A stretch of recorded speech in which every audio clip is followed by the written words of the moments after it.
Today's episode was inspired by one of my students. They were searching the online job boards, and they came across a job that just sounded too good to be true.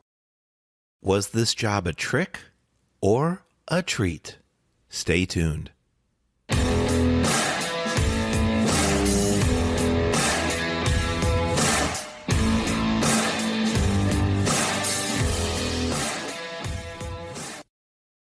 Welcome back to the Career Growth Made Easy podcast. I'm your host, Craig Ansell. We're rolling right into episode 74. Is this job a trick or treat? After hearing some concerning feedback from one of my recent resume masterclass students that was out on the online job world looking at the job boards and had, let's say, a questionable experience in the hiring process, I decided to dig a little deeper and see what kind of feedback is out there regarding online jobs. Are there any kind of red flags out there that could cause you concern?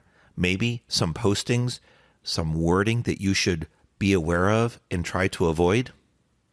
I think you'll really be interested in what I found, and if you're currently looking for positions online, the episode today can really help you cut down on your effort to know where to steer clear.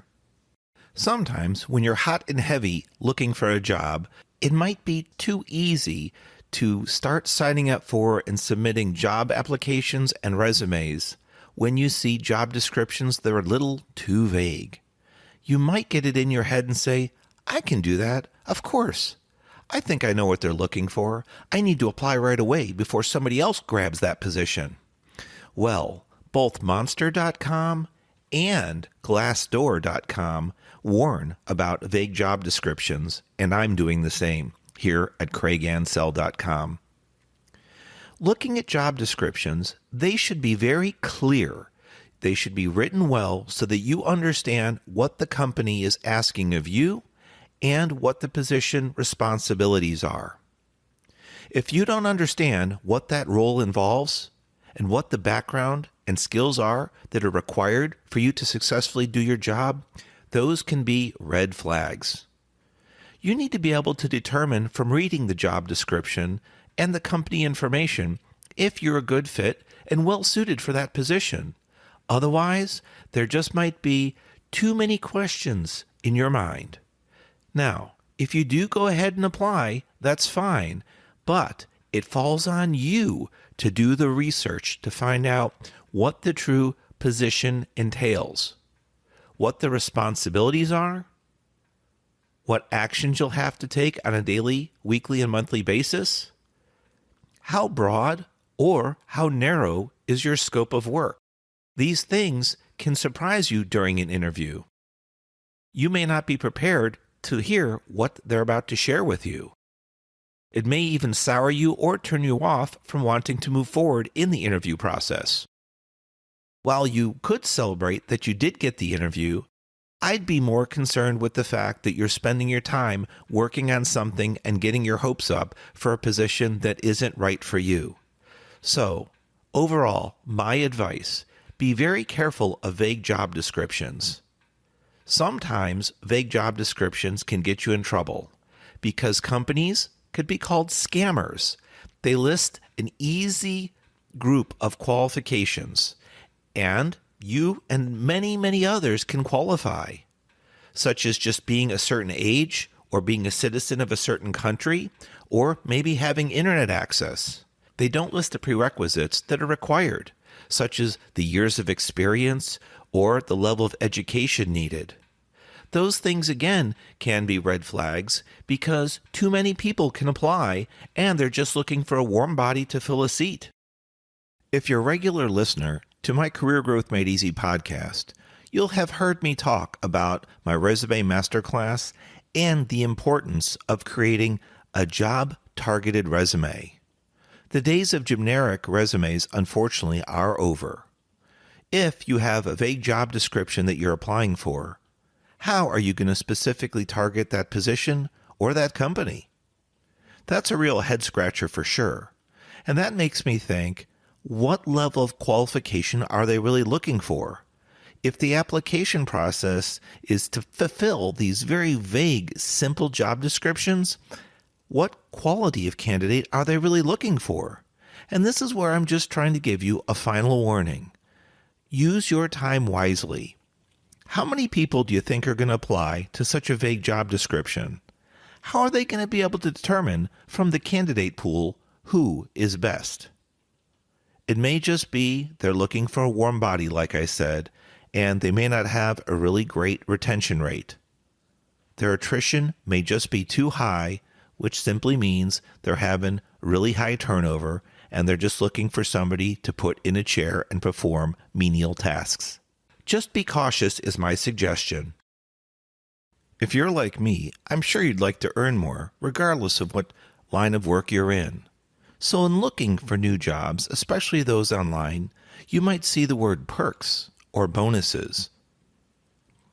They're often used in job postings, and if they're not concrete in detail, they also, in my opinion, should be red flags. It's not always clear what they are.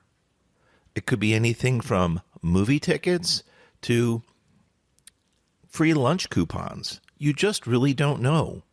But one thing you should know for sure, a perk or a bonus does not equate to salary. Talking about salary, let's say the posting says earn up to $100,000 a year, $250,000 a year, or more. This is a matter of being aware of what you're signing up for. It's not likely you're going to be the top dog earning that top salary. It's a method used to entice you. If it talks about up to with regards to the salary, it's likely the job involves commission. Be sure to ask about the salary range when and if you get the interview to make sure that you understand what your potential base pay is and how you can boost your base pay, such as through commission or bonuses or other methods. Also, if the job posting is a little vague and mentions outlandish earning potential, that probably falls into the category of the old saying, it's too good to be true. This earning potential gets us excited. We all would like to earn more money, at least most of us, right?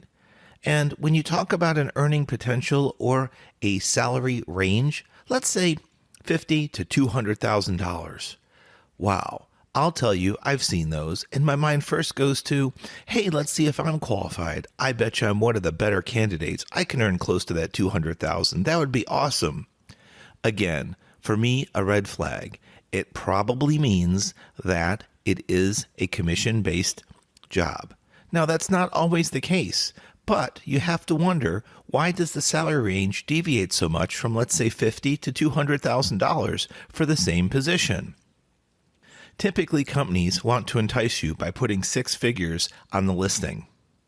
And in a way, it can be like multi-level marketing, where you start out at the bottom and grow your way up. Just be aware that you're starting out at a lower salary range in many cases and will have to work your way up towards the top. You could also ask during the interview, how many people are currently making the higher end of the salary range? How long have they been in the company to achieve that? What's the typical timeline to make the median $100,000, for example?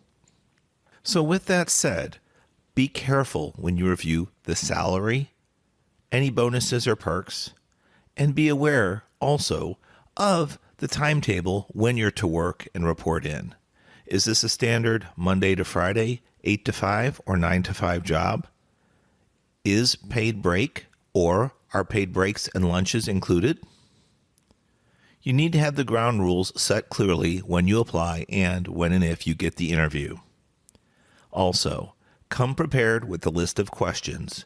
You want to make sure that any potential yellow or red flags that concern you that might turn your job from a treat into a trick, you get answered up front.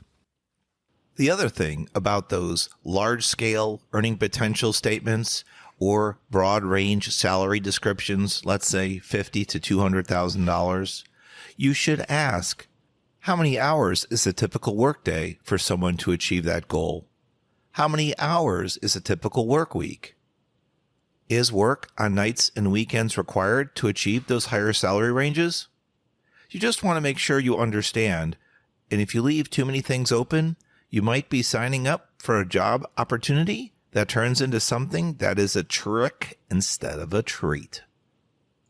Before I go any further, I should mention that you should visit our website, craigansell.com. Go to our resources tab, and you can grab today's episode's free download. It has mention to several of the things talked about today, and also some other red flag warnings not discussed. So if you want to make the best use out of your time when searching for jobs online, make sure you go to my website, craigansell.com, craigancel.com, and click on the Resources tab. From there, you can download any one of a number of our free guides, tips, or templates. When I started today's episode, I talked about the reason that it came to be. And it was because some information I received for one of my Resume Masterclass students who had been hunting online for jobs. She had, let's say, a questionable experience. Let's say that the position she was after was social media creative lead, and the description followed. She felt very qualified and had a background in the necessary requirements. She felt that she had a really good opportunity here and could target the job correctly using the Resume Masterclass approach. She did so and, in fact, earned the interview. But during the interview, some red flags started to crop up that made her uncomfortable. What happened was the following. After explaining her background, sharing some of her portfolio, giving some examples of her work, the hiring company started talking about additional work that would need to be performed, additional activities. The next thing you know, it required the need for her to perform photo shoots on location. It required transportation, and it required on-call support. Something that was supposed to be social media creative lead, mostly a virtual position, turned into something that was almost an on-call role with seemingly unlimited responsibilities. The pay did not align with the responsibilities, especially those that were expanded during the interview process. In our student's case, she turned the role down, and rightly so. Number one, the company was a startup company that didn't really have a full understanding of what they were looking for. Number two, the job posting did not align in any way with what was expected of her during the interview process. And number three, they did not plan to increase her pay rate or offer extended work hours to achieve all that work. She was expected to drive to the location, perform the setup, and take the photos as part of her obligations to be a social media creative lead. When you're working for someone, especially on an hourly basis, you should be compensated for your efforts. That includes if you're going on site or to remote locations to perform various activities. And just because you're not working quote in an office environment doesn't mean you shouldn't be logging hours, such as in a contractor position. If you're working on creative content, that might be brainstorming, that might be testing out design software or creative software, whether it be audio or visual or both, you should be compensated for your time. In this particular case, I could see the position turning into 2 or 3 roles that various people could work part-time, such as a professional photographer, a social media creative lead, and other services that this company seemed to need. It wasn't fair to list the posting as a singular form and then expand during the interview process. In this case, as I mentioned, she turned it down, and I think rightly so. I think the creative intent behind the entrepreneur and the new company was great. But because it was in the beginning stages, the pure foundation for the job posting was not finalized, and even if she had hired on to the company, I think there would have been a lot of extracurricular tasks assigned that may or may not be in her experience range and could cause her some difficulties in performing those roles. Plus, she may not be compensated properly for taking on additional work scope on top of what was titled in her job description. I hope today's episode, Is This Job a Trick or a Treat?, helped you. If it even considered you to pause and just think for a moment if you're out there on the online world looking for jobs, this episode and I have done our jobs. We would love for you to go onto your favorite podcast player and please leave a review. Let us know what you think of our podcast. You can always reach out to us on social media as well, at Craig Ansell for LinkedIn, Facebook, and Instagram. And if you have something you'd like to share with me one-on-one, Craig@CraigAnsell.com is my email address. Here's to having a wonderful week ahead. We'll talk to you next week.